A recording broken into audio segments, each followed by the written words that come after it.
முடிஞ்சவங்க ஆபத் சகாயேஸ்வரர்னு இருக்கு கும்பகோணம் பக்கத்துல, அந்த கோயிலுக்கு போயிட்டு வரலாம்.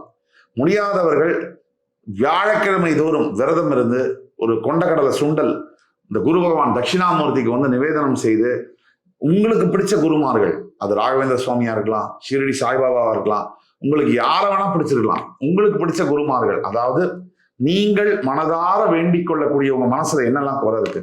ரிஷபத்தை பொறுத்த வரைக்கும் இப்ப நல்லா தான் போயிட்டு இருக்கு பல பேருக்கு. ஆனால் சில இடங்கள்ல பெரிய பிரச்சனைகளை சந்தித்துக் கொண்டிருக்கிறார்கள் ரிஷபராசி அன்பர்கள். அதுல ஒரு மிகப்பெரிய பிரச்சனை என்ன அப்படின்னு பார்த்தோம்னா, பணம் சம்பந்தப்பட்ட பிரச்சனையே, கடன் தொல்லையே, அந்த கடனால் வரக்கூடிய அவமானம், அது சம்பந்தப்பட்ட பிரச்சனைகளே ஒட்டுமொத்த வாழ்க்கையில பொருளாதார நிலைமையில மிகப்பெரிய அளவுல ஏற்றங்களை பெறக்கூடிய நிலையில நீங்க ஆரம்பிக்க போறீங்க வாழ்க்கையை.